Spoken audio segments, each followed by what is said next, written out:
celebrating the launch and the spin stabilized rocket. The views from the launcher camera. In a few seconds, the vehicle will undergo the condition of maximum aerodynamic pressure followed by the motor burnout, and we will get you those confirmations shortly. The vehicle will experience Qmax around 15 seconds, and the same time maximum aerodynamic loads will occur. Just to remind the viewers, this is an aerodynamically stabilized vehicle. At 20 seconds flight time, we have reached Mach 5, which means it is flying at 5 times the velocity of sound. And with this, the vehicle has achieved hypersonic velocities. It looks like we do have successful burnout, and the flight trajectory is tracking as per the prediction. Rocket is now at the altitude of 66 kilometers, 67 now.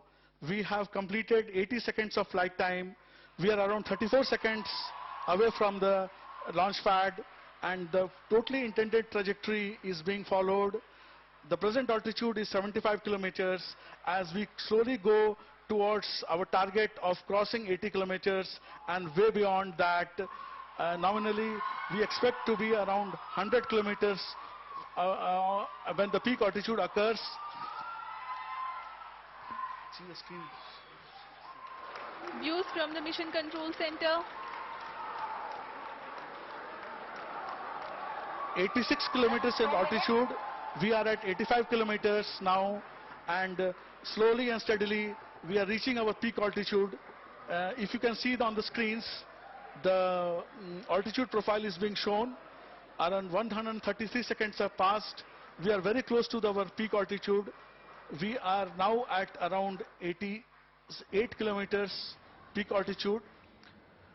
तो आज बहुत बड़ा और ऐतिहासिक दिन अंतरिक्ष के लिहाज से हिंदुस्तान का दम आज पूरा विश्व देख रहा है किस प्रकार इस प्राइवेट सैटेलाइट को लॉन्च किया जा रहा है।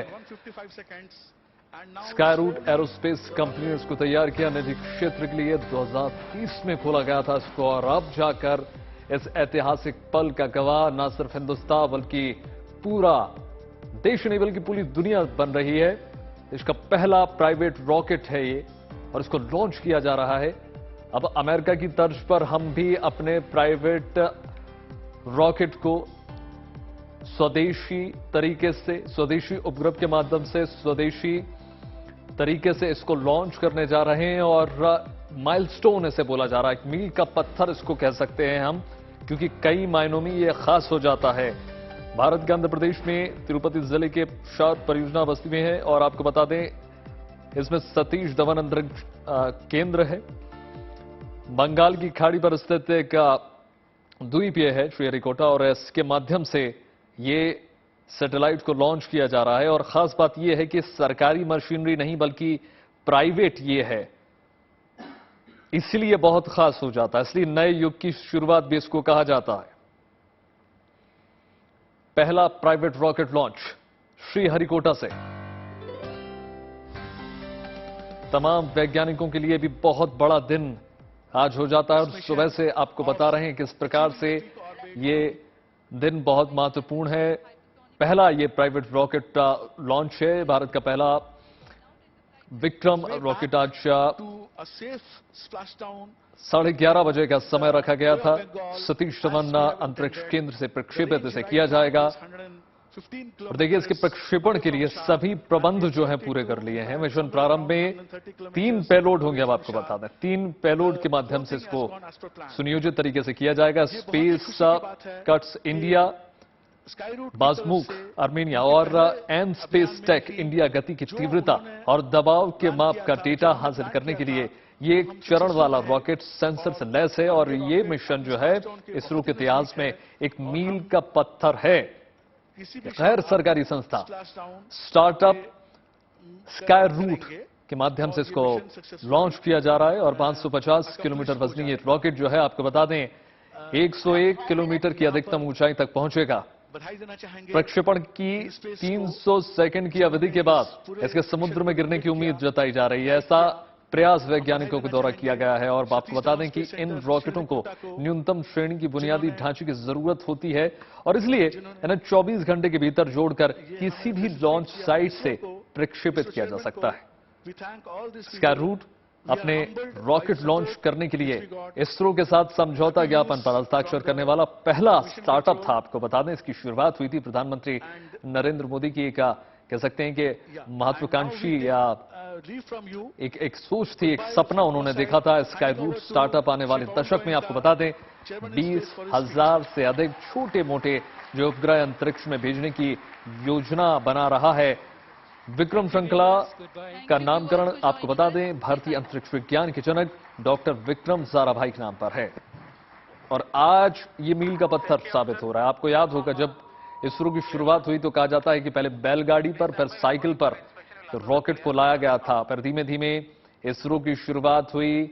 सरकारी तमाम प्रयासों के माध्यम से तमाम वैज्ञानिक जो हैं इकट्ठा हुए और आज ये बड़ा दिन, आज मील का पत्थर का दिन है क्योंकि देखिए पहला प्राइवेट रॉकेट छोड़ा जा रहा है। इसी क्रम में to announce the successful completion of mission Prarambh, the beginning of Skyroot aerospace.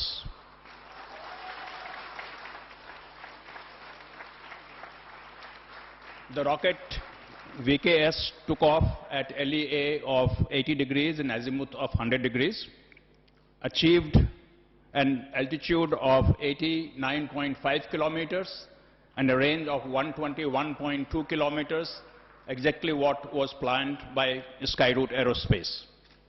All systems, as I can make out, worked as planned, and Skyroot Aerospace has demonstrated capability of various subsystems that will go into the orbital launch vehicle.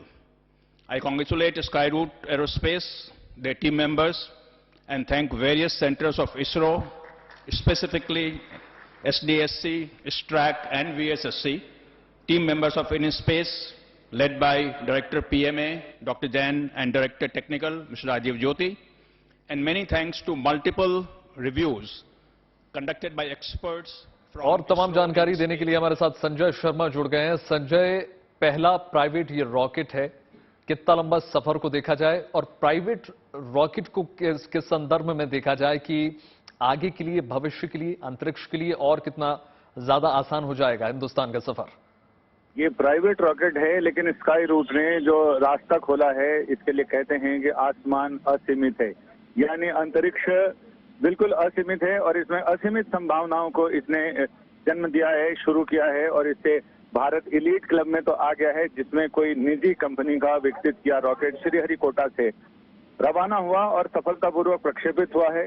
और ऐसे में जब research और development निजी कंपनियां भी करेंगी तो सरकार के साथ साथ इसमें और विकास की संभावनाएं बढ़ेंगी, यानी आसमान बहुत अनलिमिटेड है। जो लिखे थे कि स्काई इज ए लिमिट, लेकिन इस मामले में लगता है कि स्काई इज अनलिमिट और इसमें बहुत सारी संभावनाएं हैं। जो एलीट क्लब में भारत का नाम जुड़ गया है, जिसमें कि निजी उपग्रह भी, विकसित उपग्रह अंतरिक्ष में स्थापित हुए हैं।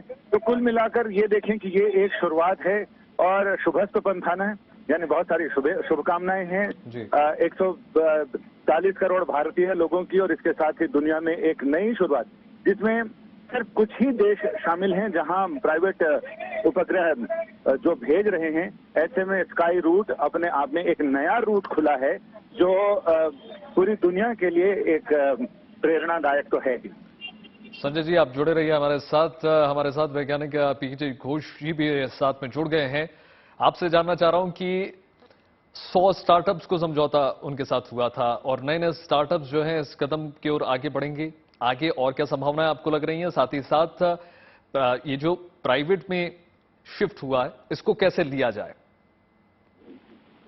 नमस्कार जी। सबसे पहले मैं ये बोलना चाहूंगा कि देखिए जो बड़े बड़े देश हैं पृथ्वी में, जो स्पेस के मतलब पावर्स हैं, जैसे नासा अमेरिका का, यूरोस्पेस और कई वाले, आजकल वो प्राइवेट एजेंसीज को सबसे ज्यादा महत्व दे रहे हैं जी। और आपने देखा है कि इलॉन मस्क और बेजोस ये सब प्राइवेट अपना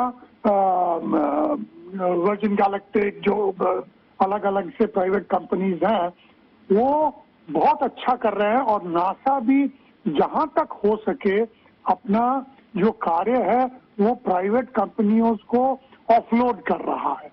तो भारत उसी क्षेत्र में, उसी लाइन में जा रहा है और ये बहुत सही बात है, क्योंकि ये पॉसिबल नहीं कि इसरो या नासा या एक कोई जो ऑर्गेनाइजेशन हो वो पूरा संभाले। तो प्राइवेट कंपनीज का होना और उनका फ्लरिश करना ये बहुत ही मतलब इम्पोर्टेंट बात है। इसीलिए हमारे ये विक्रम एस को किया है और स्काई रूट ने जो किया है वो बहुत ही महत्वपूर्ण है, क्योंकि हमारे लिए लॉन्चिंग प्लेटफॉर्म्स में, हमारे स्पेस इकोनॉमी में लॉन्चिंग प्लेटफॉर्म्स में हमारा नाम है। और उन्होंने ये एक छोटा सा रॉकेट जो कुछ 80-90 किलोमीटर आकाश में जाएगा और वो 3D प्रिंटर के माध्यम से उन्होंने जो बूस्टर है वो बनाया है। तो दूसरे कंपनियों ने तो क्रायो इंजन का भी वो किया है, वो कितना सक्सेसफुल है ये दूसरी बात है, 3D प्रिंटर के माध्यम से। घोष जी, चूंकि आप खुद वैज्ञानिक हैं और कई कंपनियां जो है सैटेलाइट और रॉकेट बना रही हैं, तो सरकार की तरफ से किस प्रकार की मदद दी जाती है तकनीक के लिहाज से, अगर हम समझने की कोशिश करें तो? भारत सरकार ने पूरा सहायता दिया है, इन स्पेस बनाया है और ऐसे NSIL के माध्यम से जो जितना भी टेक्नोलॉजी ट्रांसफर हो, कुछ भी हो, ये मतलब एक बहुत ही जो एनवायरनमेंट है, जो इकोसिस्टम है वो बनाने की कोशिश है, जिसमें प्राइवेट कंपनीज ज्यादा से ज्यादा आए और इसमें भाग लें और ये स्पेस जो हमारे इकोनॉमी को बढ़ाए। जी जी। तो गवर्नमेंट ऑफ इंडिया ने बहुत किया है और पूरा मतलब उद्देश्य ही प्राइवेट कंपनीज को जोड़ना है, उनको सक्सेसफुल बनाना है। एक और बात आपसे समझने की कोशिश कर रहा हूं, क्योंकि नए युग का प्रारंभ से बोला जा रहा है, अगर सरल शब्दों में आप समझा सकें कि अभी से पहले तक जब सिर्फ सरकार की ओर से इस प्रकार के मिशन किए जाते थे, सरकारी मशीनरी द्वारा ये इसको स्टार्ट किया जाता था, और अब चूंकि प्राइवेट सेक्टर भी इसमें इंक्लूड हो गया है, नए युवा भी इसमें इंक्लूड हो गए हैं, तो क्या कुछ पहले हमें इसका मतलब नुकसान हुआ, ऐसा देखा जाए, या सही समय में ये एक्शन लिया गया? जी नहीं, ये नुकसान तो मेरे ख्याल में एकदम ही नहीं हुआ जी। इसके मतलब मेरे ख्याल में बहुत ही सक्सेसफुल है। और देखिए, ये प्राइवेट कंपनीज हमने पहले ही डिसाइड कर लिया, सरकार ने पहले ही डिसाइड कर लिया कि प्राइवेट कंपनीज को लाना है जी। और ये ट्रेंड जो है ये पूरे संसार में यही ट्रेंड है कि और प्राइवेट कंपनीज को लाएं। नासा ने अपना पूरा जो लॉन्च प्लेटफॉर्म्स इलॉन मस्क के कंपनी को दे दिया है,